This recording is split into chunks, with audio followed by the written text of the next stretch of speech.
I had to sign the non-disclosure, Right. and you were very limited with what you can say and what you can't say. Right. It was tough. I was in a tough situation, but he was like, I don't care. I'm pumping you up, and I'm doing. Right. He was like, Doug, you're gonna get me fired. You can't. Right. I don't want to get You people fired. can't tell me what I'm saying about my wife. Exactly. Right. Well, So because of that, I was so excited Right. because now somebody I know has somebody that I have an actual connection to the show. right, And then, Mama, right. you destroyed this part. Now, how much are they gonna? Because it looks like, from what I can gather. Now, were you kind of big on watching SOA? I'm sure you had to do your homework over there. So here's the story. No, I had never seen SOA Really? prior to auditioning. I was not familiar with the show at all. It was one of the shows that I had on my list to binge watch on Netflix, but I had not seen it yet. And truth be told, I don't watch a lot of television because Right. I don't have the time. People think that, did you watch this? No, I Right. don't have the time. So a lot of times, it's usually in the summer, or Christmas holidays, Right. or whatever. Whenever we have that week, and I binge. Mm-hmm. Other than that, I can't. The TV is not in my house. Right. Where I'm at liberty to just lay down and watch every night or Because whatever. you're too busy running a house and Running being a house, a mom. a company, the kids, the husband, Right. You got everything. to, yeah. So my agent sends me the audition, Mm-hmm. and I told her no. I said, I'm not auditioning for this. I didn't know what Mayans MC was. I wasn't familiar with SOA, and I Really? said no. Well, the character, as you know, she's a prostitute, Right. and shout out to my prostitutes. Right. It's a form of work, and no judgment. Right. We're not at liberty to judge anyone. Right. Because we don't know what their circumstances What their walk are. is. Right. And I teach my boys this. I mean, I'm raising 2 young men. Mm-hmm. And for me, when they're in school, when they're in classes, Mm-hmm. And the girls are being, oh, she's a freak or shit. No. No. Knock that off. You don't know who they are, what they are, what's going on. Right. You respect all women. Right. Regardless. Because you don't know if that woman who is out there, as a prostitute, she's trying to find food for her kids. Right. You don't know what's going on. So that's not why I was turning it down, but because I know what comes with it. Absolutely. And I didn't know SOA, but I knew of it enough to know that it was pretty gritty. Gritty, very. And so you have to be the type of actor that is willing to do nudity or go to that place. And I just I have reservations about that. My agent says I need you to read the role before you turn it down. I Wow. read it and I cried. Wow. And I could not stop crying. Wow. And I connected to this character on a deep-rooted, painful way that I said, okay, I'll go read for it, but I'm still not going to do it. Oh, wow. She says, I want you to develop a relationship with this casting director, Wendy O'Brien, who's just fantastic. So I said, I'll do that. And so when I went to the audition, I went dressed like a PTA mom. Like I had just come out of a meeting, and all the other actors that were there were, dressed for the role. And I was told, when I went in to read, Christopher, the associate, said, you realize you're reading for a prostitute, right? And I said, yeah, I know. So I walked in and read, and Wendy was like, oh my gosh, I love you.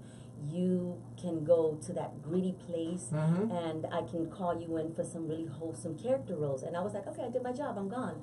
And then she goes, can you come back and read for the, network and director and executive producer got serious. At 5 o'clock? And I was like, yeah, this just got real. I was like, and I started to say no, but I said, sure, I can do that.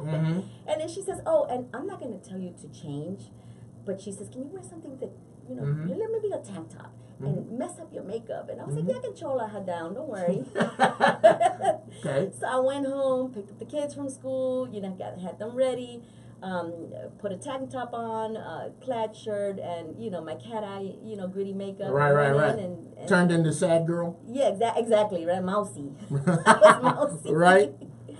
And then the next day, my agent called me and was like, "You got the role," and it was, and then panic set in. Oh wow. Because I knew what I was, in for. Okay. And then I remember the night before I went for my first fitting. I was because my introduction, I was at work. Wow. My introduction. Wow. I was with my girls, right. on the street. So I was in a straight panic, because and then I binged on SOA. And the first season, you had the club girls and the big heavy dude was picking and I was just like, oh my God, I can't. What am I getting? What am I doing? I was like, my husband is gonna divorce me. Right. And then I went in and I met with the wardrobe department, Nikki and Ronnie and Jessica, all of them. They were just so fantastic with me, and they knew that I had some reservations, and they were like, "Don't you worry, we're going to take care of you." We got you. The producers, they were saying, "Don't worry about it." The makeup art, they were so great. You would think you're working with these big burly guys, but they were teddy wonderful bears. People. Yeah. Fantastic. It was one of the best sets I've ever worked on. And in case you're just joining us, this is the Inappropriate Hour with Geoff Brown, my guest today from the Mayans hit Fox show, Ada Luz Pla. When you first got there, were you astonished at all by how many Latino people are working both in front of and behind the camera? Well, let me just say that when I went to the table read and I saw Emilio Rivera, which I knew from doing sketches with him at the Hot Tamales Live with Kiki Melendez, okay. Good friend of mine. We always work together, collaborate. And James Olmos. Oh my God. Tony Plana. Yeah. I can just, the list. And then Kurt Sutter was there, and then we had Elgin James, and then we had Norberto Barba, and it was just, this is a room.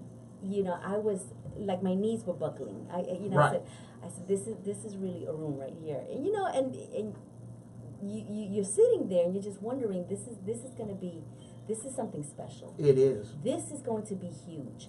And, I'm not a political person, and I don't like to talk about politics, and I don't like to talk about religion, because to me that's personal and shouldn't be judged either way. But what I can say is that, sometimes art imitates life. Right. And the climate that we're living in now, and for immigrants to be targeted right at this point in time, and for a show that is predominantly Latino and women behind the scenes, because there's a lot of women and a lot of Latinos behind the scenes, and you have a lot of Latino, it's predominantly male in front of the camera, but it to be mostly Latinos, and for it to be a #1 cable hit show, right? That before the season has ended has already been picked up for a second season speaks volume. Oh yeah. Oh yeah. Oh yeah.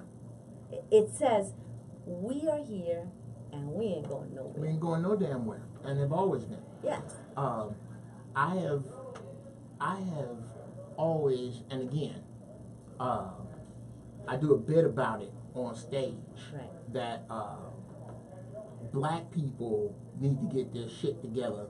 And I know you're Puerto Rican, but like Mexican people. Mexican people are free. Mexican people know a freedom that even white people don't enjoy. Right. I swear to God, I wish I could wake up one morning as a Mexican and go, you know what, today, I'll fuck the dress code today. If I want to wear my prom dress to pay my phone bill, fuck it. And I fuck around with it, but it's the truth. From over here, it looks like y'all shit is tighter than a midget's fist from over here. Yeah. And we're a mess too. I know, yeah. Y'all got y'all shit. We're a mess too. But y'all got y'all shit with y'all. Right. Yeah. Other people don't get to fuck with y'all. Right. And I've always really admired that. And to see the brotherhood of people of a color, especially on some shit I want to do. I want to ride a motorcycle so goddamn bad. And to be plugged into the show on a personal level, right. just and again, the part you play, lady, when I'm telling you, y'all got to watch this. She plays the part of Coco's mom, and he's one of the members of the Mayans. He's a sniper. He's an ex-Marine, and his mom is a prostitute who just let his daughter know that's her, like this she's family, the grandmother. right? She's a grandma. She's not mom. She's the grandmother. She's a grandmother. There's a lot of drama. There's Right. a lot of secrets. There's a lot of secrets. So I'm sincerely hoping that you're on the show for a while, because you know Kurt Sutter has this habit of making you fall in love with characters and then killing them. Yeah. Yeah. But at any rate, once you got the part, did you find and I hate to dig it. Well, I'm going to dig into this. Go dig in. The fake end of Hollywood. Okay. How did your phone start to ring from people who ain't called you in fucking years? Now that they see you on the show, can you get me can I get a cameo? Can I get, who's the casting director? Because I found this, like other stuff I used to do, I write a lot more now than I act. Right. But when I would get parts or when I would do something, there would be people who would call me. I'm like, dude, I ain't heard from your monkey ass since the last time I got a job. How much of that have you seen, and how much honest, heartfelt congratulations have you gotten from the people who you work with? You know, the truth is that, you know, my circle is my circle. You know, I'm friends with, you know, my girls are my girls. Right, right. And I've been friends with the same people since we were like in 2nd and 3rd grade. Oh, that's dope. You know, and sometimes we don't talk to one another for about a year or two, and we'll pick up the phone and it's like we never left. Wow. We'll pick up right where we left off. So, you know, and Facebook and social media has really bonded us together, has really, you know, I've reunited with friends I hadn't seen in years. So I'm really connected with a lot of people by way of social media. Okay. You know, both in my college friends that we, you know, that we just had I went to SUNY Binghamton, I graduated from SUNY Binghamton, upstate New York. And they just had a college reunion. And, you know, everybody was sending pictures, and, you know, I was sad that I wasn't there because, you know, I was like, oh, I haven't seen so-and-so since, you know, forever, you know, but by way of social media, I'm already connected to all the people that I'm connected with, so I don't really have that issue. Right. What I do find is that by way of the show, I'm now getting a lot of new friends that I don't know that are followers, and I'm one of those people that I like to interact with you. You know, Right. I'll interact with you, and they're like, "Oh my goodness, she's actually responding to me." I'm like, "Why not? You know, Cool. You're following me. You know, I'm your audience. You know, why not? You Cool. know, I am very humble and I'm very grounded. Yes. And I don't ever see myself as, you know, I'm somebody. You know, it's funny Right. because I had one of the moms in my son's school was like, "Oh my God, I saw you on so and so and so." So she was like, "You are somebody." And I was like, "Girl, I'm trying to be." Right. And then she says, "Can I take a picture with you?" And I was just like, "Sure." Her hands were shaking, and Wow.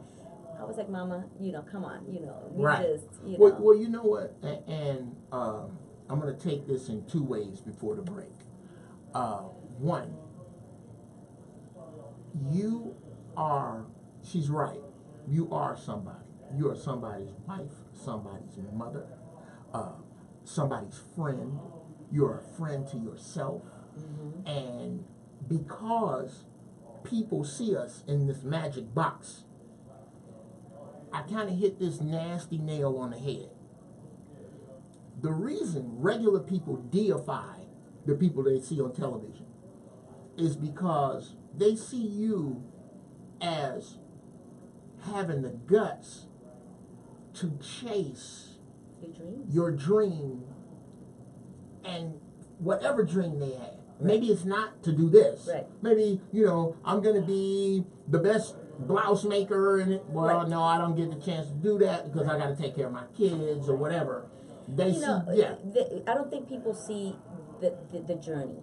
you know, people don't see the sacrifices and the pain that comes with that. You know, one of the things that I found when I moved to Los Angeles as opposed to New York is that when I was in New York, my friends were following their path and their dreams, and that was whether, you know, 9 to 5, you know, was, you know, law, whatever it was, and buying condos, and they were buying their cars, and I was a gypsy. I've always been a gypsy. I've always been, you know, I would sublet apartment from apartment to apartment. You know, I was an usher at Lincoln Center. I worked, you know, as a hostess, and you know, at a forgot the name. It was the Tavern on the Green. You know, I worked at the YWCA. You know, so I had these little jobs making ends meet because I was auditioning. Right. So you needed that flexibility. Right. So at that time, it was like I was struggling while all of my friends, you know, were successful. Quote unquote flourishing. Right, and their passion and their dreams. And when I moved out to LA, everybody was like, somebody was a producer, or somebody was this, or somebody was that, and I'm a writer, and I'm a this. And I felt like I was home. Right. Because we were all struggling together. Absolutely. You know, we were all trying to, you know, follow our dreams and follow our path. And I just felt like, you know, this is where I need to be right now. You know? Cool. Well, when we get back, we are going to discuss that struggle. We are going to discuss exactly how you balance this crazy ass high wire act that we're wife, mother, successful actress. Right. We're going to get to that as soon as we come back. But I got a pee right now. So we'll be back in a couple of minutes. ¿Qué pasa, so mi bella gente? Don't go anywhere. I'm going to be here. I'm here with Geoff Brown. Meet Ada Luz Pla. How are you? Nice to see you. Now, what are you doing? Dude, I am trying to fix this. Oh, the people in the chat room on YouTube are telling me for some reason they're running last week's show on Dash right now.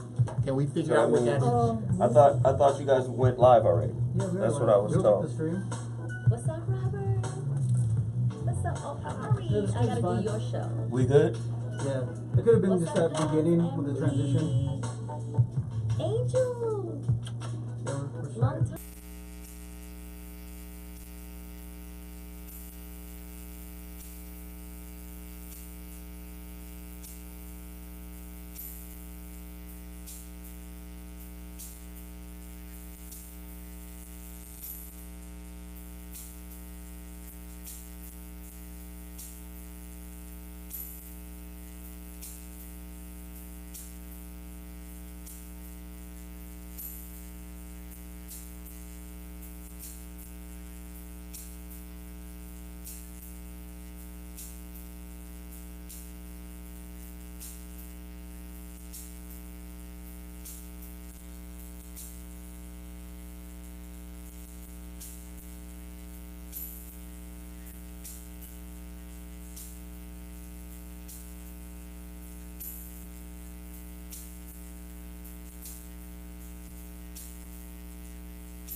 in a couple of minutes. We're trying to figure out what the hell is wrong with my funky ass audio. I can't. I've been working with this iRig bullshit, and it ain't the iRig. Where can they follow you? How about that? Oh, you can follow me at GB Funny Style is the Twitter and Instagram, or if you go to Facebook, look for Geoff Brown, comedian Geoff Brown, GeoffBrown. Also, if you watch D.L. Hughley's Contrarian, the Netflix special right now, I co-wrote that. I got some serious shit coming out very soon with regard to Netflix. I will definitely keep you posted, and more than likely, if she is not on the Fox lot, I would love to use this lady in some of this shit I'm writing. This is fantastic. Just stay tuned. Just stay watching. Oh, the music you hear in the background, them all my beats. So if you need some music, I produce music. Let me know. All yeah. right. Oh yeah, for years. Long You know, Doug and I, we have a show that we're producing, Running the Streets with Doug Williams. And we're always looking for some original music. So I'd love to use it. I didn't know that. Okay. Every track you hear is mine. Okay. Good to know. Yeah. So we will. Come back. Yes, back? sir. We'll now. I got some shit that I run for commercial generally, but when we come back, run it says there's a bed.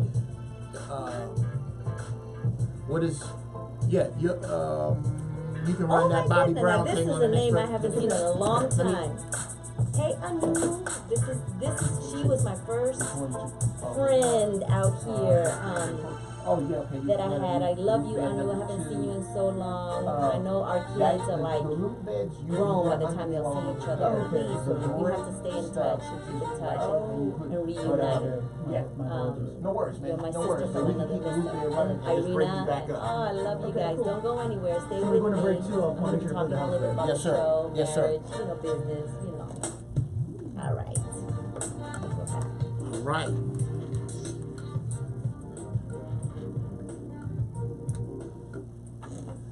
All right, y'all. We are back. This is the Inappropriate Hour with Geoff Brown. Today's guest, the lovely Ada Luz Pla on the hit show, The Mayans on FX. Don't miss this fucking show. This show is the shit. I'm telling you. I like... One of the things I dig about the show and its writing, and I was watching an interview with Kurt where he was talking about how in the first few episodes he kind of bit off more than he could chew because he was trying to write and direct and produce. Right. And he's brilliant at all three.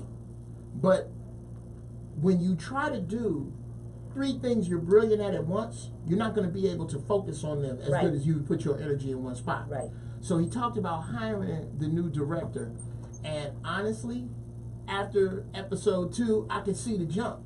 Right. I could see what he was talking about, and I like that he's patient enough to take his time. He's taking his time. He doesn't seem to be in any huge hurry with regard to making the Mayans popular or making it a hit or doing anything for shock value. He's still letting his subplots grow. Right. And, but he makes sure that he overlooks everything. Yes. But one of what's so brilliant that he did with the Mayans and MC is he brought in Elgin James, Norberto Barba. He brought in let me see. I want to make sure everybody's names. I swear to God. I'm so bad with names. Okay, well, first off, no, you gotta stop right there. I love to hear. I love it when Latin people get a chance to say a word in Spanish. That sounds Spanish. Norberto Barba. Oh my God! It's romantic. It's romantic. It's such a fucking.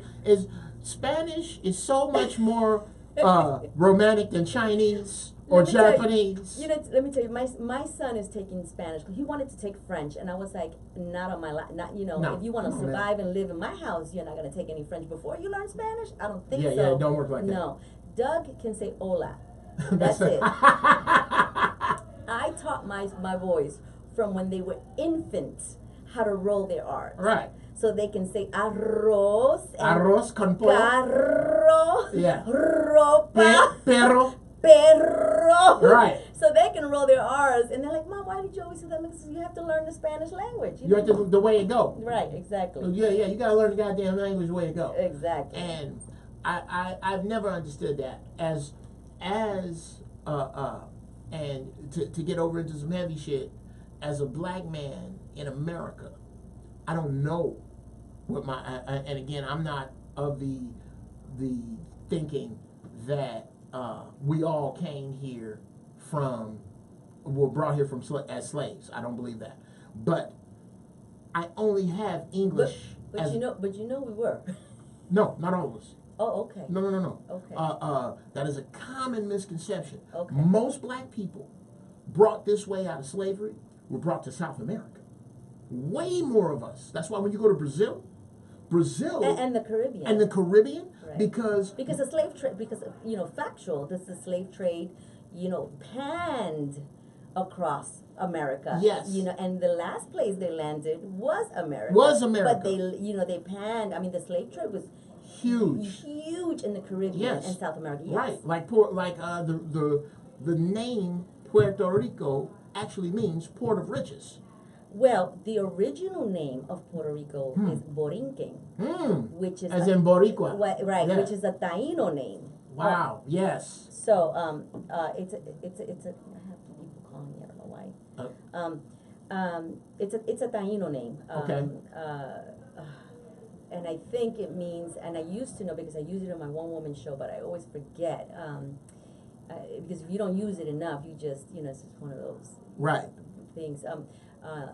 Noble something, I forget. I have to come back to that. Okay, sure. But the original name of Puerto Rico before it was, it became the Spanish, country that we know it today. Sure. It was Borinquen, and this is why we call ourselves Boricuas. Boricuas, right. Right. Oh, Noble Lord. I knew it was something like that. Noble Lord. Okay. Noble Lord. Noble Lord. Right. Oh, right. Okay. And if I'm wrong, my Facebook, I'm streaming live Facebook. If I'm wrong, because I know I have a lot of my Puerto Ricans, my family in Puerto Rico, they'll correct me. They're like, no. I was in New York this summer, and my uncle said, just so you know, whenever you're using the Puerto Rican flag, you're using the colors wrong. And I said, am I?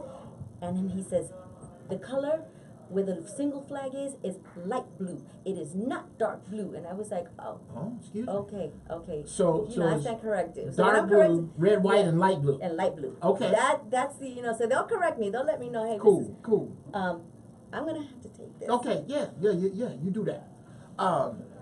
We are definitely, and if you're just joining us, this is the Inappropriate Hour with Geoff Brown. My guest today, Ada Luz Pla, from the hit show The Mayans, which is a spinoff of Sons of Anarchy. And anybody who knows me knows I am a damn SOA fanatic. I'm like, SOA is like my Star Trek. And this lady sitting next to me is the wife of a good friend of mine, comedian extraordinaire and producer of Martin Lawrence's First Amendment stand-up. We're going to get into some of the other stuff he has produced, my man Doug Williams. I looked up, and I see Ada on the show. And I shit my pants, because I knew she was a great actress. But now, she's on a show that I promise you I'm not going to miss. And I'm going to watch over and over and over and over and over, because I just dig that world. Now, sorry, I had to leave for a second because I knew that was my son calling me. Right, I saw that. He's at school. And Is he all right? He's tummy ache, Oh, so okay. I said, let me just do this radio show and then I'll come pick you up. Right. He said, Mama, Mama. And it's always, how old are your sons? I have a 14-year-old and an 11-year-old. 14 and 11. Yeah. Okay. Now, I'm actually, I have a 15 and by the end of the year, 12. Yeah, so there you go. So I get it. Now, speaking of that, how is the tightrope walk of actress? Yes, break down actress and mother. and from the positive, the negative, the real. What has that experience? What has that walk been for you? You know, I'm gonna be honest with you. I have become my mother. You know, I'm Puerto Rican to the core. Right. You know, my sons go to mostly Anglo schools, and I constantly have to remind them. You need to know. You know you are in a Puerto Rican house, right? Right. You know what applies in that house does not apply here. Right. So I'm very strict, you know. But I have a great relationship with my boys. You know, my husband is out of town a lot. A lot. It's you know, half the time I'm a single mom. You know, let's call it what it is. You know, it is what it is. You know, I didn't sign up for it. You know, right. But it is what it is. You know, and we're making it work. You know, so a lot of times, you know, when my husband is back, when Doug is back, you know. What I give him the list, the rundown, the good and the bad. Right. You know, and I allow him because it's important that he's involved. And I didn't sign up to raise men. Right. You know, it takes a man to raise a man, and too often, and in both our histories, you know, we have a lot of fatherless, you know, in situations. Yeah. You know, this is a fact. And so I want to make sure that my husband is as involved. So I'm that mother that's like, wait till your dad gets home, you know. But in terms of acting, my kids are in the business as well. Oh wow! You know, so you know they started doing stand-up comedy. You know, my son was my oldest did his first little knock jokes on the show that Doug executive produced and co-created with another partner and a couple partners. The First Amendment. Yes, I spoke of that a little earlier. Right. Talk about that with Doug. So, naturally, my yes. kids wanted to do stand-up comedy, you know, and then seeing mom, because I do a lot of indie films, you know, I'm like the indie queen. And no. Give us some titles, El. Well, I have a film that should be in theaters this February, Canal Street. Okay. With and I want to make sure that I get all names right because I'm so bad with names. It's directed and written by Ryan Lamar, which I worked with him on another film, Restored Me, with some really, really great actors. Yancy Arias is executive producer on the film, as well as Restored Me, the previous film. So we tend to work together. You know, once you have your team, you tend to work in different films in different parts. It's starring Brashear Gray from Empire, Mekhi Phifer, and I'm talking about some great names. Yeah. The Brat is in it. So it's airing. It's going to be in movie theaters in February, from what I understand, of 2019. So I do work, you know, in a lot of indie projects. But going back to momhood, before I had my kids, I was really, you know, hitting the pavement. I was on a show on BET. I was the OG Latina on BET. Okay. I was on the show with Miss Laura Haynes. Yeah. It was the first sitcom that BET ever had. It was called The Blackberry Inn. I remember the Blackberry Inn. I was Chessie. Okay. I played the character Chessie. And so, and then I started to do independent films. And as you know, in the audition process, you get so close but no cigars. Oh my! You know, you go to God. Sometimes you have 8 auditions, and you think 5 of them is you or the other girl. Yeah, me and the other girl, and then next thing you know, you're seeing so and so on television, and it's never you. You know, and you have to start all over. Agate, people, let me explain something to you. This game can be such an incredible mind fuck from this place. Yeah. You go in and I have done auditions and pimp walk back to the car. Yeah. I can't believe they letting me leave. I can't believe they don't just give me the part now. They need to quit bullshitting because I just destroyed. Right. Nothing. And then you'll do one and go, oh, I shit my pants. Oh, that was horrible. Can you come back for producers? Yeah. And once case in point, Celia. Sure. I call her La Celia because she's a hurricane. Right. You know, La. You have to put La in front of Celia. La Celia. La Celia. Yeah. You know. Then what made it an easier roller coaster for me because and I'm I'm gonna take this time on Geoff Brown's show to talk about Geoff Brown for a second. I'm Of course. so full of myself. Absolutely. Anyway, You know actors were narcissistic. right. So secretly. right. So why the fuck else are you doing this? Yeah, I can't tell you how many times. 4, can you hear me now? The Verizon thing? It was down to me or the dude that got it. Right. For so many shows, so many commercials, it got down to you or the other guy. And what you cannot let happen is that you take it personal, because it isn't. Yeah. There are 500 reasons why you were great for the part and you didn't get it. Everything from as petty as I used to date a motherfucker that looked like you and he screwed me over, all the way up to you're just too short. Right. You're too tall. You're too light. You're too dark. Right. That's all shit you can't control. You cannot control, unless it's your project that you are writing, producing, and the boss of, Sure. distributing. Sure. You have no control. None at all. You have no other than what you bring to the table. I always, because I teach as well. I teach at the I'm one of the substitute teachers at the Spicer Sturgis Acting Studio, which is my home away from home. Aaron Spicer. Yes, the renowned. Aaron As a matter of Spicer's fact, badass. As a matter of fact, he coached me for this. Really? Yes. And don't let actors fool you. They get coached, and they should. The smart ones do. And they should, because, a lot of times you do the work. I don't think that I don't go in there and say, okay, I got this. What do we do? You do the work, but there's always something that's missing. Right. Aaron has. I've been with Aaron since 1999, I think, and I've been to. I graduated from SUNY Binghamton with a theater degree, and then I went to the American Musical and Dramatic Academy, and all the teachers that I've ever had and professors were great, but Aaron Spicer has taken my career and my skills to an entire different level, because he taught me the art of the business. How to get jobs, not just how to be great, right. How to work. Right, and of course, he's a master of what he does, and I always tell people, if you really want to be serious about your craft, go see You Aaron. got it. He's my mentor. He is my best friend. He is, I just, Well, and I was with Aaron for a little bit, Right. but what kept happening, like Doug, Right, we're comedians. I'm a comic first, right, and that was at that time. right, Not so much now, because things are really beginning to happen for me as a writer right, and producer. okay, But at that time, I had this attitude. Okay, let me get this straight.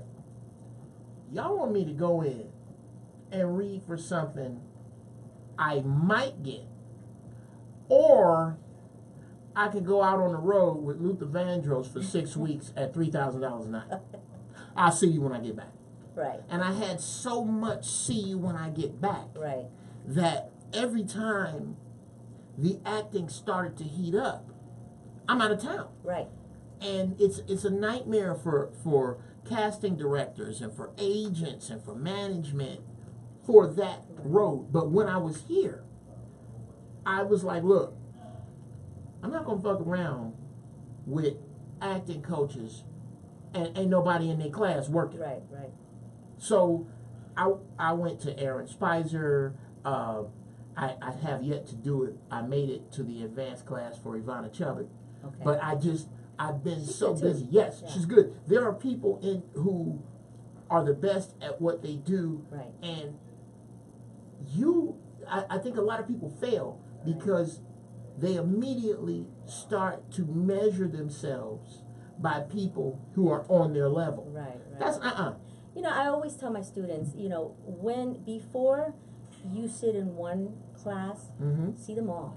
Oh wow, See sure, all the teachers, sure, because sure. what works for me might not work for you. Sure. But I'm going to tell you, if you really want to get serious about your craft, you need to be in class. Yes. You need, because a basketball player, a musician, Come on. a singer, even teachers, attorneys, you have to work on your skills. That's it. You have to, a hairstylist. You can't call yourself a hairstylist from the 70s, and open up a beauty salon. Right. You've got to go back to school and find out how, you know, the modern cuts, what's going on now. Same thing with the musicians, football players, they have camp. Right. You cannot, you know, I'm going to tell you a story, Mm-hmm. going back to motherhood. Mm-hmm. You know, I never did stop acting because I love it. That's my passion, that's my dream, that's what helps, you know, it saved me. Wow. For the lack of a better word, it really, really How saved so? me. Well, you know, I'm Puerto Rican from the projects, Castle Hill projects. I love, you know, shout out. But, you know, it gave me an incentive to want to succeed. Wow. It really, you know, once I was introduced to the arts, my mom put me in dance classes as a means of keeping me off the streets. Right. And I developed a love for that. And then I started acting in high school, and that's what I wanted to do. You know, my mom wanted me to go to law school. In particular, my father wanted me to be a criminal lawyer for obvious reasons. Sure. Sure. But I was like, no, this is what I want to do. Yeah. And I just, We need you in the family business from the other side. Right. We got a criminal lawyer in the family. Okay. We Exactly. need that shit. We need that. That or a surgeon. Oh, that is it. Okay. Okay. We need a surgeon. We need some doctors. All right. You know, we need. I just I'm not gonna bring it to you until I write it. Right. But I have what I think. Doug, I know you listening. I know you watching. Doug, call me, man. I got a great idea for a drama that your wife. We gonna produce it so your wife gets it. It's for your wife. It's fantastic. Okay. I'm not gonna even tell you what it is. Did you hear that? We're gonna hold him to that. Yes. Oh, yeah. You know, everybody, my Facebook people, you know, my family over here. I'm Facebook telling you, the light just went off in my head.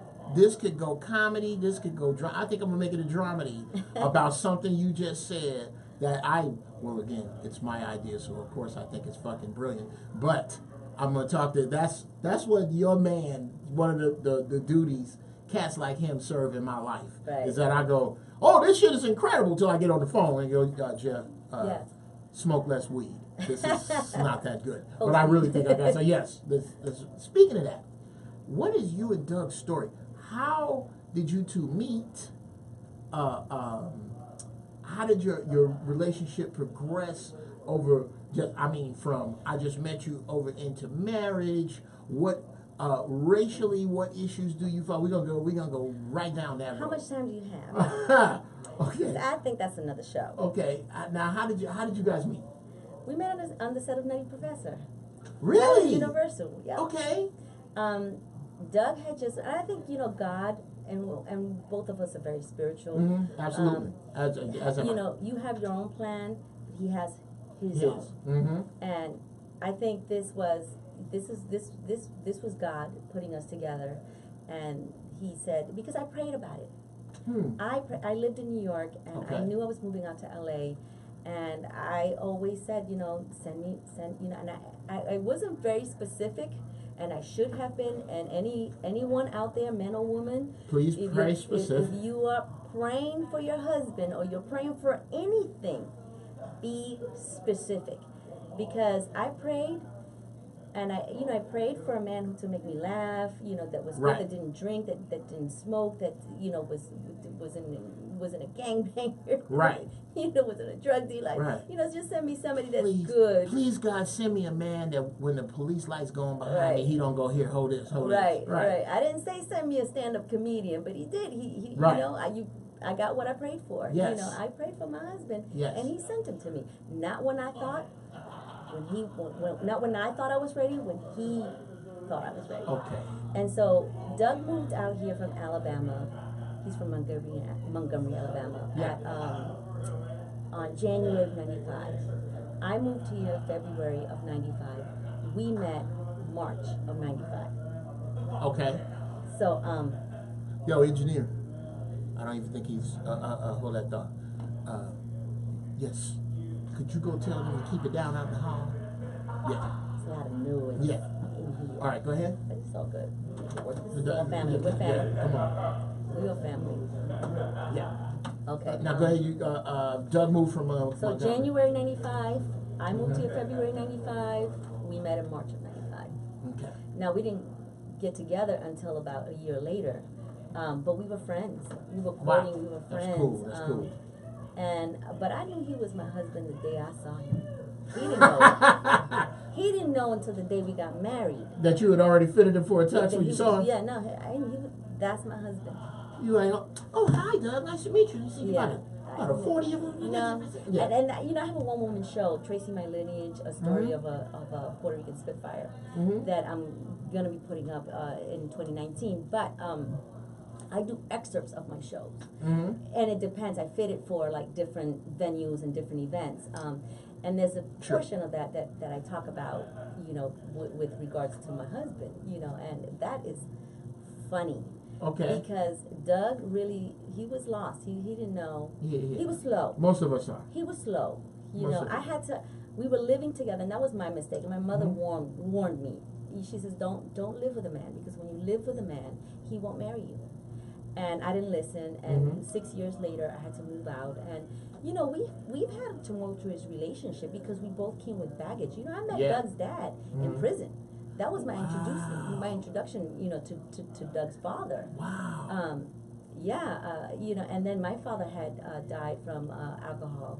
Oh, man, sorry to hear that. So, we both had baggage, and so we had a tumultuous start. Because I am a Spitfire. My What a mouth. shot. But The Puerto Rican woman from New York? from the Bronx, yeah. From the Boogie Down? Okay, from the yeah. Boogie Down. Okay, yeah. What I can't believe that. So we did. We broke up for a while, and then we got back together. And I just said, I'm not coming back, until you put a ring on it. Right. And he was like, I showed him the calendar, and he was like, yeah, I guess. Let's do it. I guess we could do it this day. Shockingly, Right. we picked the last day of the month, and then had a hernia, so we had to postpone the wedding. I mean, it's a funny story. Yeah, that's a hell of a reach to get out of getting married. Yeah, and I said, you got 2 weeks to heal. I said, I don't care if you did it in crutches. I said, crutches, wheelchair, crawling, cane. Right. I said, if you're not on that altar, that's it. I'm That's done. it. It's a wrap. I'm done, because that's it. He was there. He was there. And he's still there, So I mean, Yeah. and but it wasn't. And I always tell people this.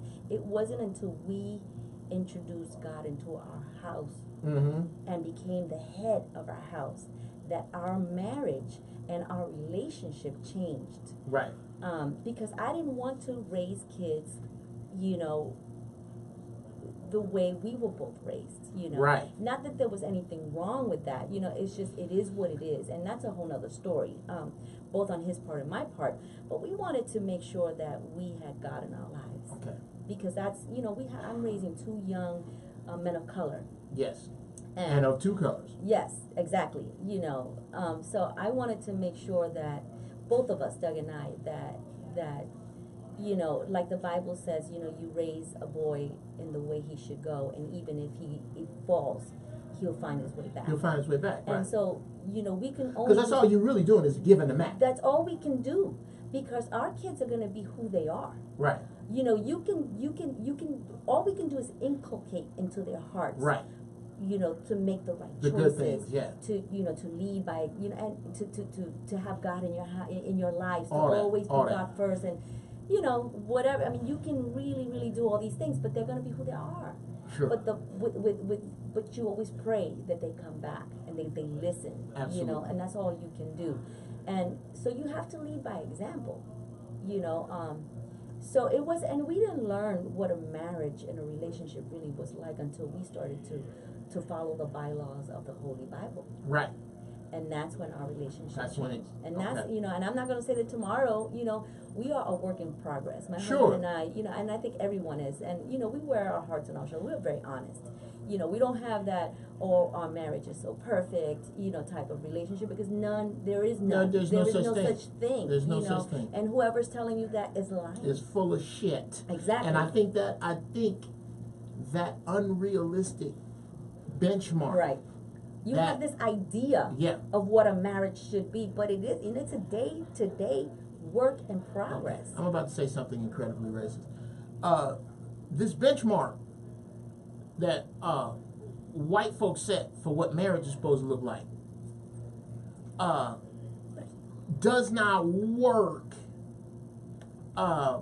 especially when you bring in two groups of people of color into this American paradigm.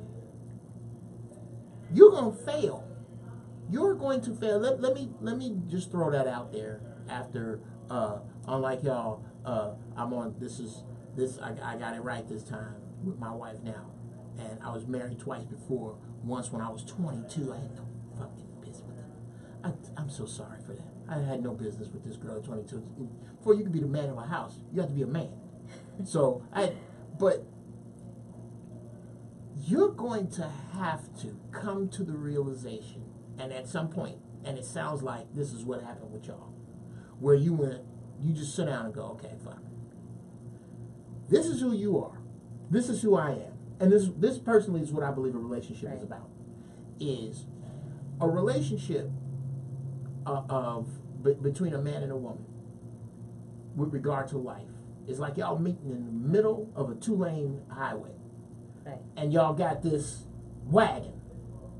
And you go, yes. 18-wheeler. And you go, in many cases. Here's my shit. Here's your shit.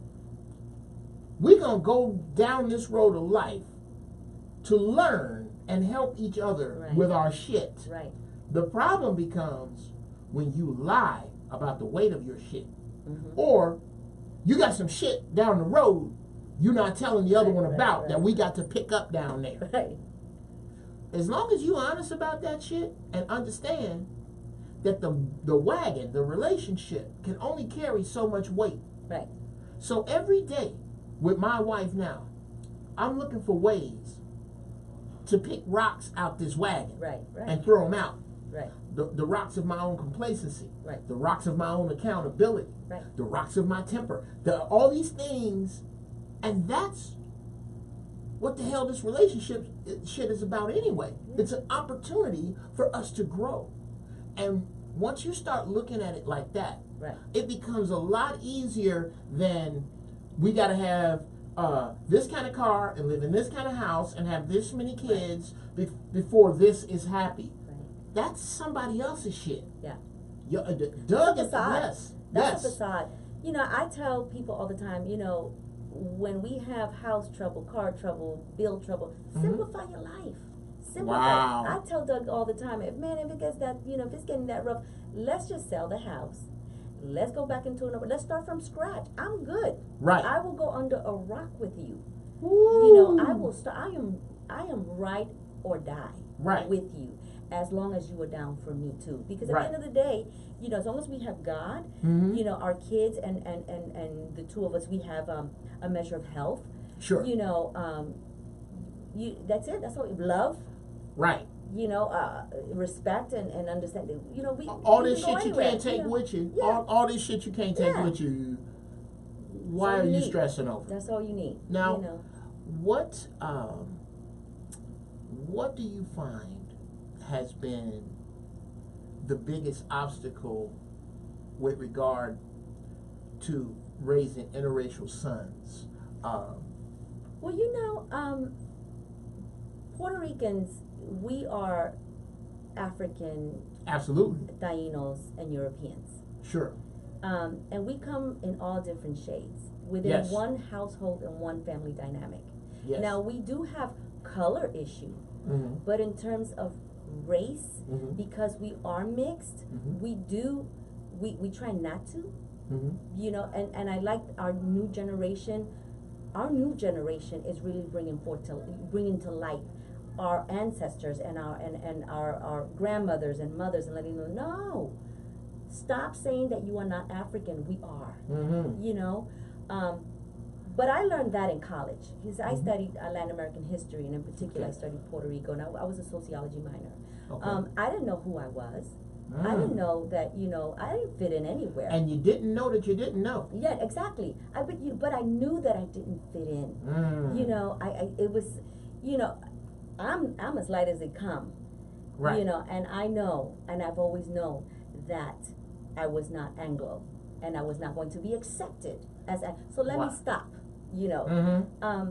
So with that in mind, you know, I've always known that I wasn't white, you know. Mm-hmm. So and then you look at my family dynamics. We have dark, we have light like me, you know. So race wasn't an issue with me growing up. It was more of an issue with Doug's family, because they are not exposed to Caribbeans. So they just saw black and white. In the South, it's just black and white. There is no in between. Now there is, because now they see a lot more Mexicans in the South. You have Mexican restaurants and you have Mexican, you know, stores now where they didn't have that before. You know, so for him it was new. But for me, and then growing up in the South Bronx, you know, in the Bronx, you know, we were like sardines. You know, you had the Jamaican family living upstairs, and you know, you had, you know, my next door neighbor who was like my second mother. She's African American, black. You know, and that was my second mother. You know, my other next door neighbor, black. You know, we were the only Puerto Rican on my floor. We lived on the 12th floor and on 530 Olmsted Avenue. We moved to the Blue Building. Sorry, had to give it the shout out. Give it out. Castle Hill Avenue. Absolutely. So, you know, I've always grown up. I grew up, you know, with black and Latinos unified. You know, yeah, we fought with one another. Sure. That's always been, you know, with who else are you gonna fight with? You know? But we at the end of the day, we loved each other. So that for me was never an issue. It was important that my kids, first and foremost, are raised as men of God. Oh, that's at the end of the day, first and foremost, you are part of the human race. And so I raised my kids to love all races, even if they don't love you back. Right. Because that's what God asked of us. We are a part of the human race. That said, and I'm going to tell you what my kids say. Yeah, you know, I'm Puerto Rican, I'm Cuban, I'm Dominican, but I'm a black man. How about it? How about it? So, you know, they understand who they are. That's beautiful. And that's important, you know. But at the end of the day, my kids are friends with people of all races, and I love that. Sure. Well, you know what? I honestly, I'm seeing it because it doesn't make any sense any other way. Race is a much bigger deal the further you go back. As we go forward with everybody fucking everybody. Hate is taught. Right. You know, if you take two little kids, if you take 5 children of every race that are 18 months old, they don't give a shit about they are in their real essence, and they're not at all hung up on this shit. That's some shit we teach them. And it's funny because our kids are in social media now, and I'm seeing, you know, because they're friends with everybody, and you see a lot of white kids that are, you know, singing rap. And they don't. I used to know. I'm old school hip hop. Right. You know, oh, come on, mama. I don't know. I can't tell you 2 words of this new rap generation. I don't know what they're saying, how they're saying. What, you know, I like conscious rap anyway. KRSW, you know, EPM. I mean, I love conscious rap. To me, you know, hip hop back then, you know, was about elevating your community and elevating your people. Now I don't know what this is. However, everybody knows it. They're singing it, they're rapping it, and I try, you know, every now and then, you know, I'm like, okay, I'm trying to get with it, you know, I'm like, you know, but everybody's rapping. Everybody's. And I had no idea we were about to go down this road. But I told you we were gonna go down. We're going everywhere. Yeah, wherever it takes us. I look at hip hop this way. I can remember right where I'm standing, right where I was standing, and I may have you by a few years. I'm 53. I can remember literally where I was standing when I first heard Rapper's Delight. It's like that was my first album. Right. See, my life was transformed. That was my brothers and I, and we took turns singing the parts, because I have 4 brothers and my sisters, there's 5 of us, and there was like 10 cousins. Don't mess up your part. You know what I mean? That's my part. That's my part. Why you singing my part? Don't sing. I'm going to the store. Don't nobody sing my part while I'm gone. Like that. So I look at hip hop this way. Like, you know, you have an uncle sometime that wasn't an adult when you were born, was like maybe 14, 15. Right. I was 15 years old. I have a few of those. Right.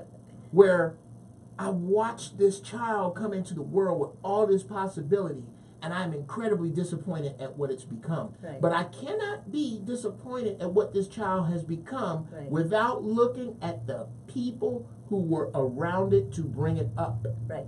Hip hop has become this bullshit because art imitates life. Right. And the absence of fathers and the entrance of drugs and the system that made hip hop become in the first place. Right. A system that took music out of poor New York schools. Mm-hmm. A system that put these impoverished people together. Right. That's what hip hop is. Okay, hey, I can't afford instruments I don't know how to play, but I got these 2 turntables. Right. I'm not singing. Hey, you're gonna take that one. So I'm going to make the best out of what it is that I have been given. Is what hip hop has always been about. It's what it's always. So to say that these kids are horrible and they came out of nowhere, that's not some bullshit I follow. That's not an energy that I'm comfortable with. I don't something that one of the Beastie Boys said, I believe it was Ad Rock that said it before he put, no. It was Mike D that said, I don't listen to hip hop now and I don't like it, but I'm not supposed to like it. I'm fucking 40-something years old. There were no 40-something-year-olds in love with Run DMC when it first came out. So it's not my music. It's not supposed to be. My problem with the way hip-hop is going is how do you disqualify by age only people in an art form built around having something to say? I got a hell of a lot more to say now that I'm older. I got a hell of a lot more to say. Once you get to a certain age, you have shit to say. We're going to take a break, but when we come back, we're going to get into seriously acting, Hollywood, ageism, and sexism, and we will be back in just a few minutes. I done drank too much water. I got to pee again. This is the Inappropriate Hour with Geoff Brown. We'll see you in a couple minutes. All right, y'all, in the chat room. Thank y'all so much for tuning Keep it in. real. My son has a tummy ache. Okay, can you have? You're here with me and Ada Luz Pla from Sons of Anarchy spinoff, the Mayans. Okay. And what you're seeing right now is a Hollywood wife and mother, right in the middle of Hollywood wifing and mothering. She's your Hollywood wife. And Hollywood. She's Hollywood. Franklin. She's in here Franklin, in here at Dash Radio. Okay. But her son got a tummy ache. That's some real shit. So she got to balance that. This show. I got somebody to bring them to me. See, that's how that's all you're doing, spinning the plates. Yeah, that's how we roll. That's how you get it. That's how you get it. Yeah, that made it hard too. I know that you have the chat room, so I'll just because it's a lot to. Cover. No big. But I had decided I wasn't gonna go into when I had my kids. Yeah. I was going to slow down with the acting, and I told my agent, hey, don't submit me on anything that's gonna take me outside of the state. Right. Anything, I will do anything local, but not, and that really hurt me as an actor. But I was okay with that because that was a conscious choice that I made. Like now, my 11-year-old, he has, you never know, and I don't have family here. I have my secular family here. I can always count on my friends that I've cultivated relationships that with. have become my family. But my family is in the East Coast. Doug's family's in Alabama. So we don't have Here we go again. Aiden, somebody's gonna come and get you and bring it to me, okay? Bobby's gonna come and get you and bring it to me. Yeah. Okay. Now who we say? Left Brain says race is a fairly That's new okay, creation by somebody's enemy gonna of the come and get natives of the planet, but the tribe has been in existence Either since the Ari dawn or of time. somebody. Separation is as necessary as nine, my man. Yes, absolutely. I'm feeling that, bro. And thank y'all A little for bit. chiming But about 20 in minutes. the If I can't get up, chat I'll be room. there. I'll be there. We're going to in the coming weeks. I will be there, baby. I'm gonna have a special hotline Okay, for baby, y'all I'll to be call right in and chat on, and you'll be able to hear it. Because that's the other Okay. thing is when the people I'll be from there. the radio, Just relax, okay? for some reason All right. here, the phone isn't connected to the feed, but I got to work around for that. Hello? So it's just gonna require me getting it together, and I probably would get it together a lot faster if I were a lot younger. But I'm 53 with a schedule of a 25-year-old. Okay, all right, bye. So we're gonna get this done. It's coming. We're gonna stumble forward. This never ever fails. This is real. What's going on? I was doing ADR work for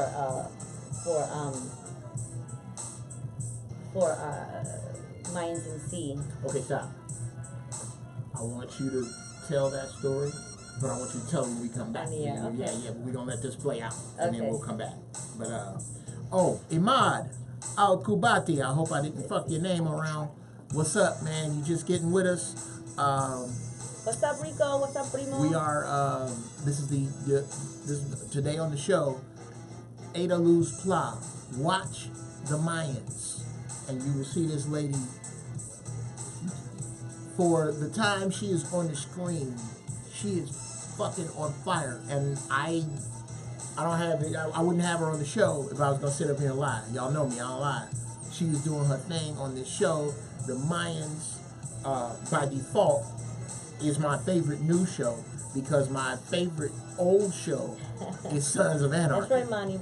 I am the biggest Sons of Sorry, I'm catching Anarchy up right now. black fan that I know. I don't know no brothers that love SOA like me.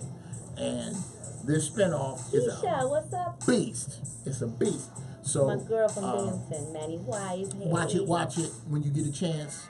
My cousin Rico. Everybody. Daiba, hi.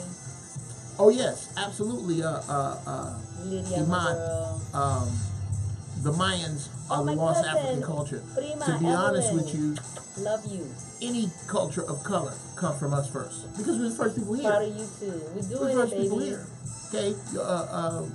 To be honest with you, So stay with me. genetically, the African footprint is first. You ever tell me, hey, After that I'm doing something comes the really Spanish good, Latin we're gonna footprint. make it happen. After that comes the Asian footprint. So I can go get, In chronological order of thousands of years going back. relax. The newest is the white man. Nobody know where he come from. Um, Now, we coming We're on gonna back. wrap it up. Don't go anywhere. All right, we are back. Welcome back to the Inappropriate Hour. We just rounded second. Oh shit, nope. Look at the time. We rounded third with Ada Luz Pla, my guest, who will also be back very soon in the future to discuss this thing that me and her husband are going to produce this year. I'm not going to tell her what it is, but I think it's a very good idea. I want to. And then we're gonna hold you to. We're gonna hold you. You ain't gotta hold me to this. I'm on. Right before I'm gonna speak on something that's going on with me, and then I want you to tell this ADR story you were about to go into, with that I'm sure has to do with the Same situation I'm balancing dealing. act Yeah, same situation that's happening now. Yes. I am to make sure to make you understand that you're not gonna have to hunt me down. Is my goals have, and you have to check your goals. I say every year, take a good look at what your goals are, and for what I have to give, for what has been given to me, and I had this, I had the same conversation with God that I would imagine most people who believe in the Creator or a higher power have that are in this game. Mm-hmm. Just straight up, and me and God are on the level where I cuss sometimes when I'm talking to him. I talk to him like David. I talk to him for real. Okay. I said, God, why haven't you given me everything that I know I'm supposed to have? And this was after winning Star Search, after winning the Bay Area, and doing all this stuff that was leading toward and getting so close to. And I mean, like I'm talking to you. Right. The voice said, because you haven't you're used. supposed to. You haven't used everything. You're not supposed to have a conversation with our grand creator as if you are, in a business office. He is our Father, and you are supposed to talk to him and really plead to him your woes or your thankfulness. I mean, that you talk to him. Whatever it is, right. Right. He made us in his light. Yes. And so, when I did that, as clear as I'm talking to you, the voice said, I haven't given you everything you're supposed to have because you haven't used everything I've given you. So, like the music you hear, I'm going to have to use that. Yeah. I can't throw that away. Right. I can also sing. I can also act. I am going to have to use all of this to... I've figured out that my path is more like Don Cornelius or Dick Clark as opposed to Eddie Murphy or Martin Lawrence. That's not my path. Okay. It was the path I thought I was supposed to be on. Right. But once I started to be serious about my relationship with the Creator and stop walking through the doors I want to walk through. Right. Because the doors I want to walk through don't lead down the hallways of forever. Right. They lead down the hallways of right now and dead end and and fuck me, I'm not supposed to be over here. Yeah, because he will tell you will tell him what you want and he will give you what you need. Right. Absolutely.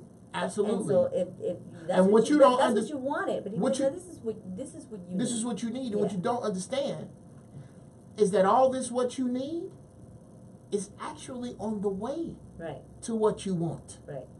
This is not, I don't believe the Creator picks people out and goes, you know what? Fuck them desires I put in you already. You're going to do this. Right. I don't believe that. I believe that the Creator puts desires in us. And when we follow his map, the road may not go exactly the way you, with your mental earth mind, is looking at it, but it winds up exactly not only where you want to be, but where you are supposed to be. And what I think is the disconnect is people allowing what they're supposed to be and what they want to be to meld. A lot of times you don't want to meld with what this is that you are supposed to be, that is staring you right in the goddamn face. It's staring you in the face that this is the thing you're supposed to be. Mm-hmm. But fear, shame, tradition. Oh, actress, my family wants me to be a lawyer. Mm-hmm. Actress, I'm supposed to be a doctor. Right. Actress, I don't have time. Actress. And in my time, and in our time, I'm in 80s, 90s kids. That was unheard of. Come on. Excuse me? You want to be what? Okay. That's, okay. Yeah. That's not going to happen. That's not going down. We had but one Latina that was representing us, and that was Maria Conchita Alonso. Remember her? Right. Oh, come on. She was the only one that was on, her and Rita Moreno. I was about to say, Rita Moreno. And she, believe it or not, West Side Story really, I mean, West Side Story, the song "I Want to Live in America" was the national anthem in my house. Well, I go with Rita Moreno, not so much West Side Story, but Electric Company. Yes. Rita Moreno. Shout out to Rita Moreno. Yes. Somebody get it to her and tell her that Geoff Brown absolutely loves her. She is in the Tony, Oscar, Emmy, Grammy. That elite family of people who have all four. Right. There are very few people. I think it's Whoopi Goldberg. Right. Is it just? She's another one I love. She is the reason I wanted to do a one-woman show. Oh, all hell. And then John Leguizamo subsequently did his, and I saw Mambo Mouth when it was a workshop. when he was workshopping it before it became this great hit. And I said someday I have to do that. But it was Whoopi Goldberg when she did her stand-up one-woman show on HBO. That was the first time I ever saw that, and she spoke to us on so many levels. She made growing up on welfare and being from the projects, it made it acceptable, and because back then I was ashamed. I wouldn't tell my friends, and we knew that all our friends were on welfare, Right. And because my father would, send us to key foods. That's what we used to call it with food stamps because it was a book back then. And I was like, no, but what if my friends see me? Well, half your friends are probably on welfare too. You know? They align with you. So when we saw her, she was so honest and raw about the condition, the human condition, the social condition, the black condition, where we were. I said, you know what? That was the first time that I didn't feel embarrassed about, being on welfare. Who you were. Yeah. Right. And then John Leguizamo. Right. Kicked it to the next level. And I said, you know what? Why are we hiding who we are? It is what it is. That's my model. It is, hey, absolutely. It is what it is. Absolutely.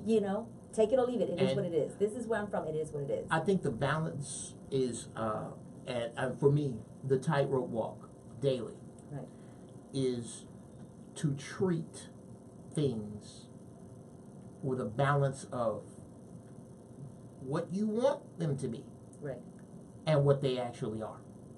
Because what you want them to be is based on what they actually are. Right.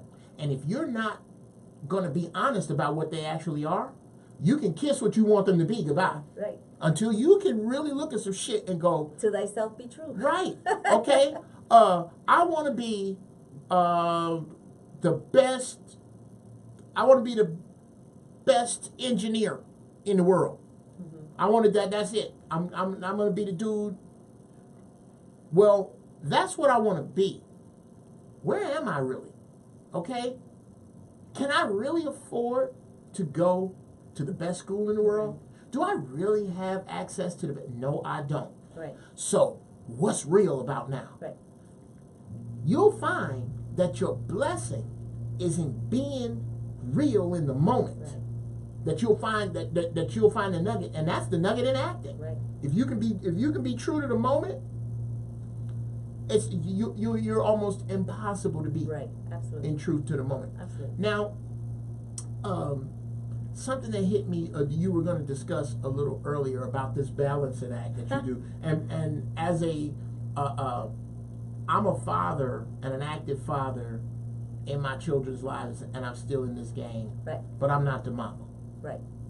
As a mother, and doing what you do, I've watched it. It's a son of a bitch. It's funny because when I, after I came off the show on BET and I started doing indie work and auditioning, and we talked a little bit about, coming close but no cigars.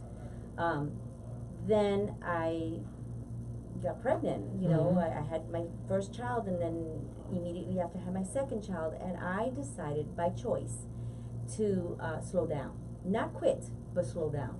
And so I was very limited. I limited myself as to what I would accept, and anything that would take me outside of California, I turned down. And during that time, I remember we had the writer's strike. I remember there was a lot of things going on in Hollywood where a lot of work was taking you to Canada. Right. So, I remember that. And so I remember I wouldn't even attempt it because I said, I have to be home with my babies. Somebody's got to be home because my husband, I remember at the time, was on the road. He's always been on the road. But I didn't want to do that. And so it hurt me. And that was okay because that was my journey, motherhood and being there for the kids because I knew that my husband couldn't be. That was what I chose to do. And then as they got older, now that I have a 14-year-old and an 11-year-old, I started to tell my agent, hey, and she was good. I mean, Shannon from JK Talent Agents, I love her. She's been with me for 14 years. Wow. Has never, ever given up on me, even when I, at times, this part, this, Right. you know, Celia Mm-hmm. on Mayans MC. I wasn't going out for it. She just, you know, she's always believed in me, Mm-hmm. and as long as you always have somebody that believes in you, even when sometimes you don't believe in yourself, you know, that's important. Well, and so she stuck by me, and I stick by her. I'm also with, I do Spanish voiceover, so I make a little bit of money. yes, tell the ADR story. You were gonna tell the ADR. Oh, well, the ADR was for Mayans MC. Right. Same situation. Mhm. We had to do because some of the this was actually the diner scene. We had to do some ADR Right. because it was outside, Mhm. so you have to clean it up. And I'm doing ADR, and my son is blowing up my phone, and I'm like, oh my god, I can't answer. And I said, could you excuse me for 1 second? Exactly the same situation. Right, right. Mom, you forgot my lunch. Oh. And I'm like, son, give me like that. But it's 12 o'clock. You know, you're supposed Right. to be here now. And I was like, well, you're going to have to just eat the school lunch You're gonna today. get- yes. Okay, because I can't help you right now. Yes, You know? I am so sorry to inform you. You're going to have to live like a regular child. Exactly. You have to eat just eat the school lunch, you know. Right. Well, can I eat some, you know, potato chips and you know, because I'm very strict, you know, Right. I keep them on a heavy Strict diet. diet, Yeah, you know, just eat whatever you want. Whatever you would just eat, you know, or don't eat. I don't you care. know? Eat your brother. I don't care. I gotta go. Right. So, you know, it is, you know, it's, I anybody that, you know, I have a lot of family that stay with me during the summer, Mhm. or family that come to see, and or my friends that come and visit me, and they see my life and they are like, I don't know how you do it. Wow. I don't Wow. know how you, and I said, you know what, this is all I know. Mhm. This is the life I've known. This is the life my kids have known. Right. We're not conventional family. We don't have the dinner, and you know, and I've always wanted that, you know. But a lot of times my husband is not there, so it's just me and the boys, Right. you know. So we don't have the family dinners, you know. Mhm. We'll sit down and the three of us, and we'll eat, or whoever's in the house. If my nieces and nephews are there, or you know, friends are there, you know, we'll eat. But you know, when he's in town, Sure. we try to Sure. we make it happen. And a lot of times, you know, my kids are very active. You know, they play football now. Right. So, you know, I'm involved in that. You know, Mhm. I drop them off here, drop them off there, and they audition as well. You know, they're not. Wow. Okay. They don't audition during football season Mm-hmm. because that's what they don't want to do that. Mhm. And I don't force. I'm not the stage mom. I'm not. Right. If you don't want now, what I will say is, when you start something, you will. You will finish it. So if you accept this audition, you're going to, you know, practice. You know, you're going to the audition, and if you get it, you're going. You know, What you you start, what you finish. What you don't. Or you finish what you start. What you don't accept is about you. Right. What you do accept is about others. Right. And you are not going to be in the habit Right. of letting down or fucking over Exactly. others. Exactly. And I think that's really important. Yeah, no, I'm not getting. You know, you don't have to go back next football. If you don't want to Right. go back next year, that's fine. But you are going to finish the season. You're gonna finish the season. You know? Absolutely. And last year, my son broke his hand, and Ooh. he did not play football, and he did not want to go back. And I said, oh, not only are you going back, but you're going to be the water boy. You're going to be next to the coaches. You're going to learn the plays, and you're going to be supportive. How about that? And you're going to work out the legs. Mm-hmm. You know what the legs? I said, because how do you think the NFL players and NBA players, if they have a broken, this is working. Right. You know, this is, you know, no. No, Absolutely. we're not doing that. But you're not gonna. But then the coaches wanted him to play, and I said, "Oh no, we're not doing that. No, we're not doing that either. No, We're not doing that either. we're gonna That's- heal properly. Yeah. Yeah. You know, because a lot of times these coaches, they think these kids are like the NFL. They want that.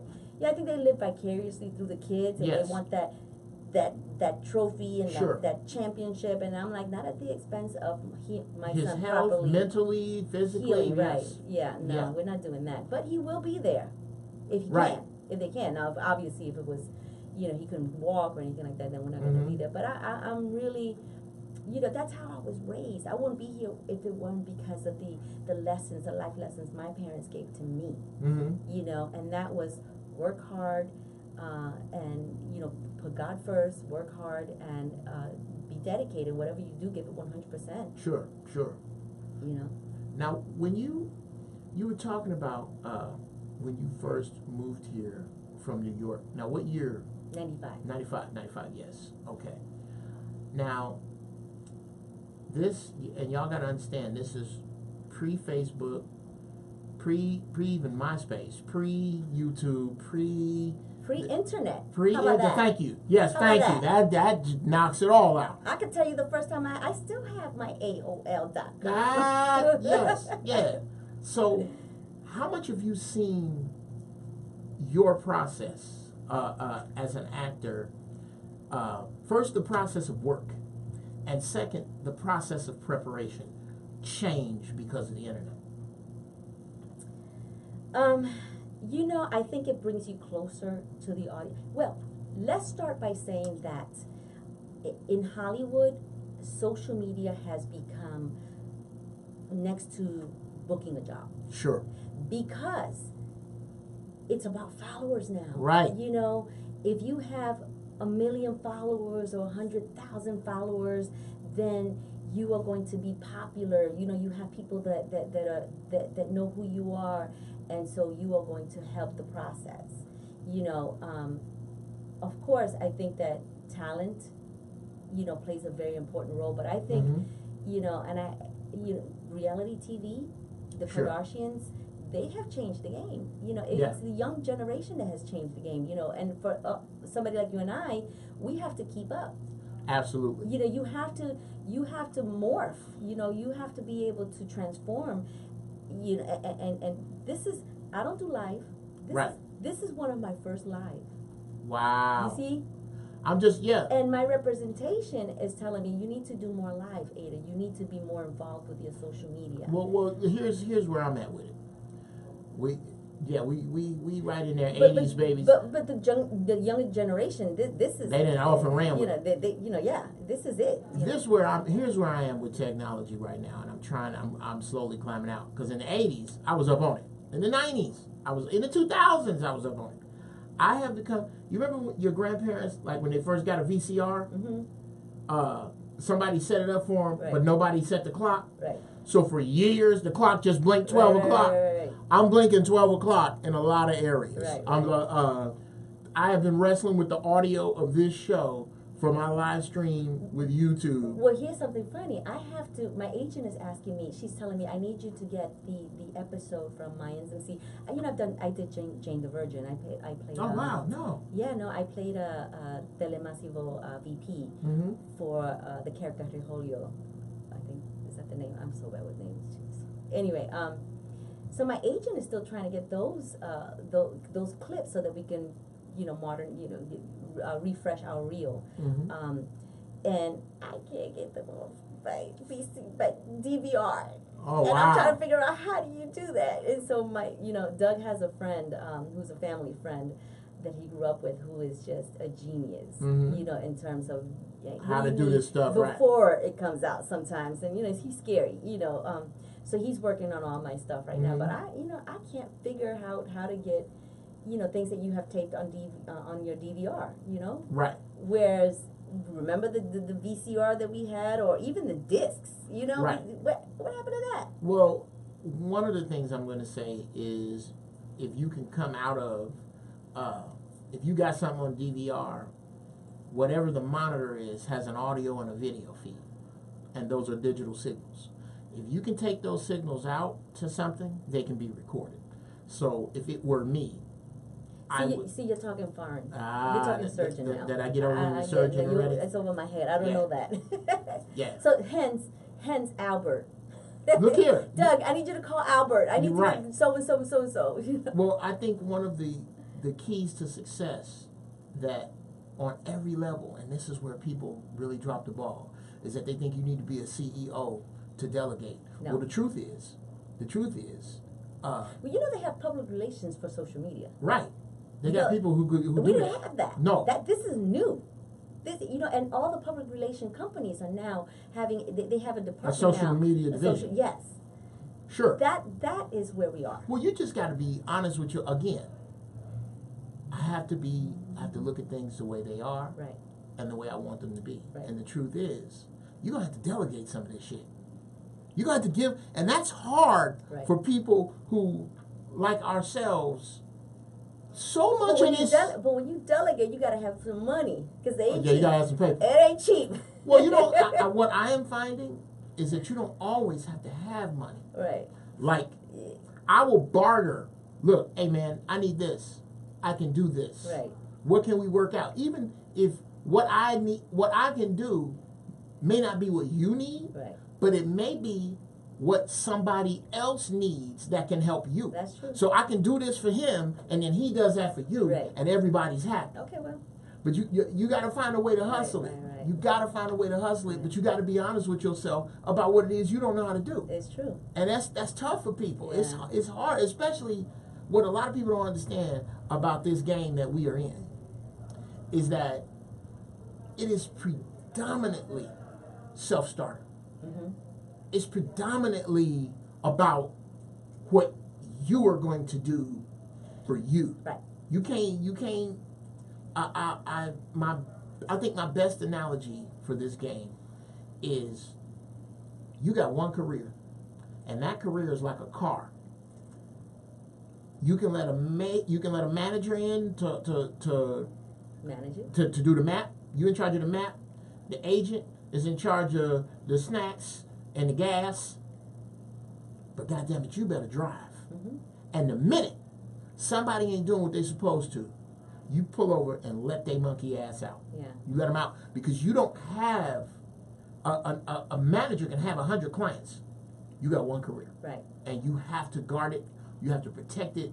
You have to be honest about it. I have friends. But you also have to be honest as to where you are in your Sure. in your career, because we have so many talented people, and that's what I think I like about where we. And I'm going to go back to Mayans MC a little bit and talk about the character Celia and the realness of her body and who she is. I was having a conversation, some of the followers, they ask me, why haven't we seen you? Or I'll get, you are so real, I can relate to you. Oh my goodness, they finally hired an actress that doesn't have, the thin, paper thin, Right. shape. Mm-hmm. And so this is honest. People want to see themselves. Right. They want actors who are relatable. Relatable, exactly. And that wasn't like that before. And slowly the doors are opening for different sizes and shapes, especially in women. Now that was something, and I'm glad you brought it up because I didn't know exactly how to broach it, but I'm glad you did. Right.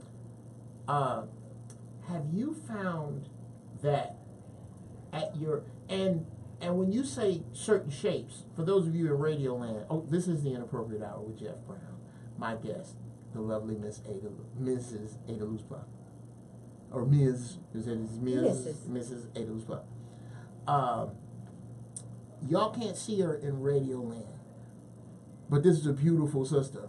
So when she says shapes, she ain't built like a dresser. No. But you're not very tall. No. No, how tall are you, if I may ask? I am 5 feet. You're exactly 5 feet, Yeah. right? Because my wife she's actually 5'1", but she'll beat your ass if you don't say she's 5'2". Well, when I go to auditions, I tell them, what is your height? I'm like, 5. I never say 5 feet. Okay. So, now, have you? I say 5'1", 5'2", 5'5", depending on the platform. What do you want? What do you need? Right. Oh, that's some hustle. Yeah. Apple box. Now, are you apple boxing your ass off? Would they apple box me? Right. Yes. Right. Yes. Okay. For those of you who don't know what an apple box is, right. that means that they have to build a elevation, platform so that you can be with the other actor. Right. I would imagine. You're never told that that's why you don't book. You as an actor, you never know. You walk out doing the best that you can to the best of your ability and your preparation. And that's all you can do. For me, every time, and I tell this to my students all the time because I teach, especially kids. Mm-hmm. I teach youth who those that are in the business and are not in the business, and I teach self-esteem, the works. But what I do say is, for those of you who want to, and in anything that we do, mm-hmm. It's not an audition, it's a take. you are doing a take. Wow. When you look at it Great that way, to put it. yeah, no, when you prepare Mm-hmm. and you walk in there, you are less nervous, because you're always nervous. Right. You're always gonna feel, and especially, I get nervous not so much when I'm reading with the casting director. I usually get nervous when I'm reading for network. That's when I kind of buckle. Yeah. And the nerves when I'm producers. This shit just got real. Right. When you get to that point where it's like, okay, it's me and this other person, and what risk am I going to take as an actor, to get the part. But all you can do is be honest, be in the moment, and it's a take. It's not an audition. That is all that you have the control of. Sure. That is it. You don't know if the reason you didn't get it is because of your weight, your color, your height, or whatever. Maybe the blouse that I had on reminded them of their ex-wife. This, you don't know. This bitch looks like the girl that took my man. Exactly. It could be any shit. And you have no control over it. No. So you just do what you have to do. But I would imagine that it has. I remember I auditioned for a film with Nicole Kidman. Mm-hmm. And I remember that they were really considering me, and they kept asking about my height. Because Nicole Kidman is short. No, she's tall. Is she tall? She's a tall woman. Okay. She's taller than Tom Hanks. Tom Cruise? Tom Cruise. Yeah. Taller than him. Wow. Well, Tom Cruise ain't that tall. Yeah, he's not that tall. People don't know that. But she's she's pretty tall. Mm-hmm. So I remember that being an issue. So I would imagine I didn't get it because I didn't meet the height or whatever it was. So there has been a few instances where that was, brought up, but not often. My weight, I would imagine, I just auditioned for a role on NCIS, and it was for an attorney. I wanted it so bad. Mm-hmm. I really did. And sometimes I beat myself up because I think that, a lot of the women that are in there are very, very thin. Mm-hmm. And I'm a thick chick. I'm thick. I was about to say, but I'm chunky but funky. But yeah, because you're not fat. So that might, so it may or may not have been. Maybe, you never know. But it does come across my mind. Well, you know who I think and I must say, like Gabby Sidibe. Yes. Yes. What I think is happening, and is turning the corner, because there's always been monsters. Shelley Winters. Yes. Maureen Stapleton, Jean Stapleton. And I'm just going through actresses in my mind that don't fit the paradigm. Here's what I think is happening. Cable is changing the game. I think cable wants gritty. Okay. You look at Hulu, you look at Netflix, look at FX. Right. HBO now, they all want that honest, real people. Right. And going back to Celia, I was talking to one of the moms yesterday. Mm-hmm. My youngest son had a football practice, and she really thick girl, mm-hmm. Mexican, and she was like, "Oh my gosh, I am so happy that they finally hired on television somebody that looks like us." Wow. In terms of not Hollywood weight by the standards of Hollywood weight, but somebody who was real, who was thick, who was who looked like me. Right. You are real. Somebody that looked like the people who buy most of the clothes.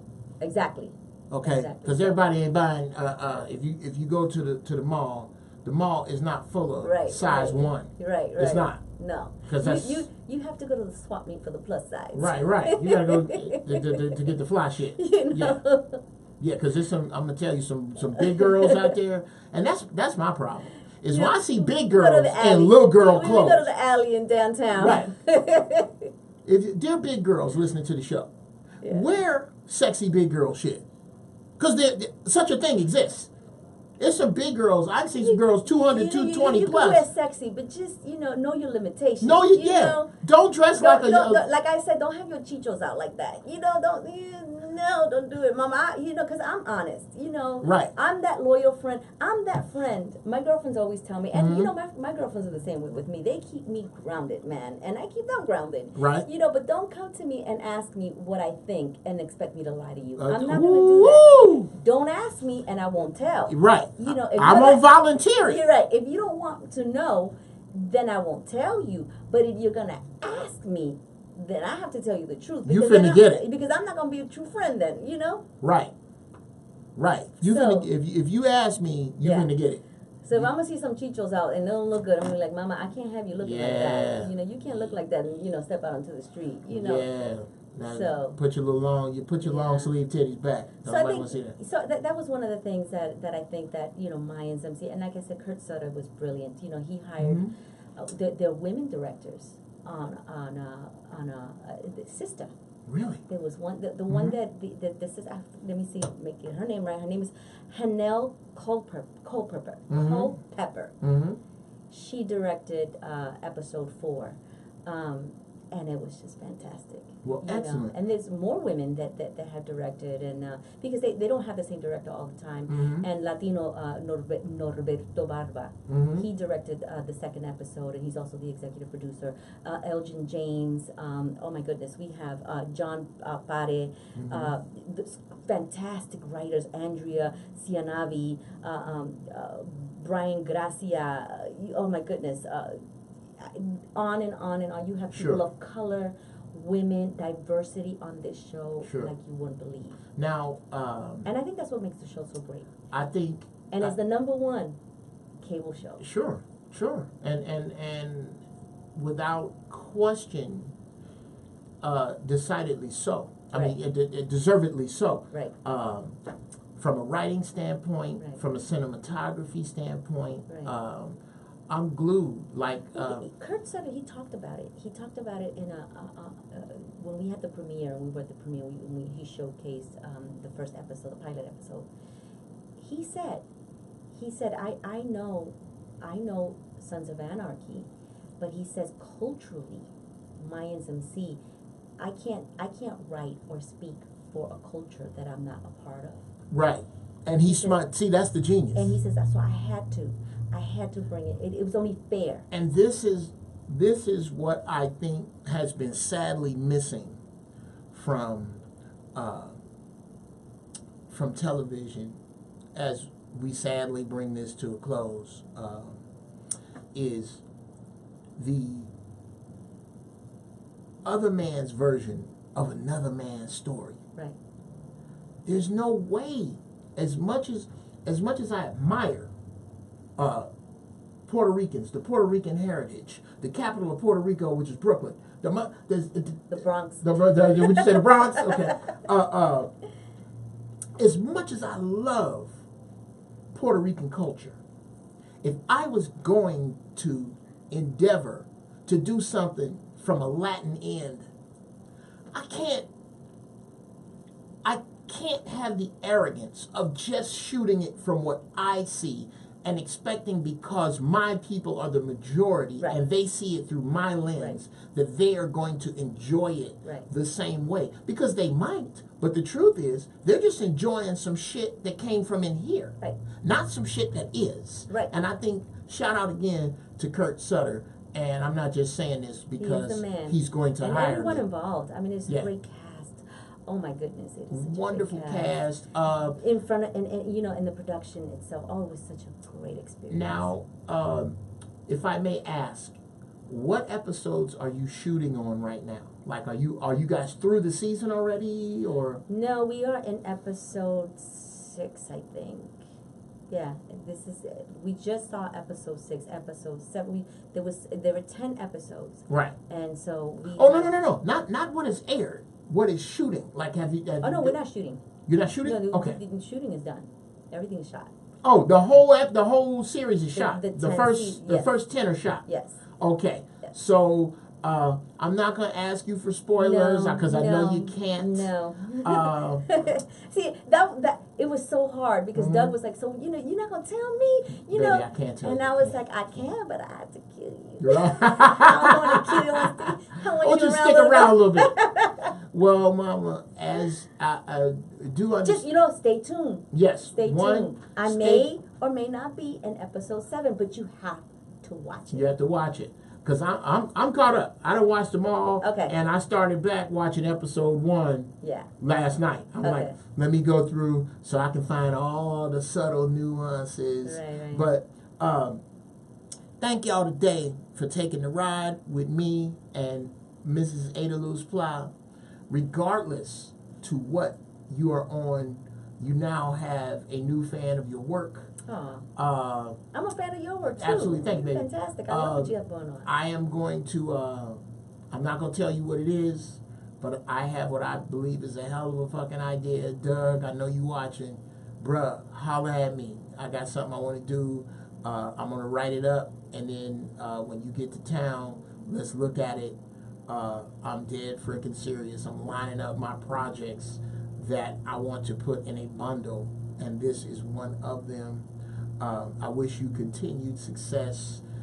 Do not be a stranger to this show. Every time you're doing something new, you got a place to come talk about it. Anytime. We'll do. Yeah. When we start airing, when the film Canal Street hits the theaters. Come on back. Or it's about to hit the theater, I'll come back. You are more than welcome. The door is open. Thank you so much for your time. Thank you. Thank y'all for riding with me. Be good. Chase your dreams, but keep your feet on the ground. And deal with shit in a balance of what it is and where you want it to be, and you'll eventually get there. I'll see y'all monkey asses in 7 days. I'm out. Amen. Great show, Mama. Great show. Yes. Yeah. So let's say goodbye to all of my Facebook family. Facebook fam, thank you so much for tuning in. Stay in touch with me. I'm about to do some big shit with this lady. I really, really am a fan. Great work. Thank y'all for staying in with us. See you soon. Peace. Wepa.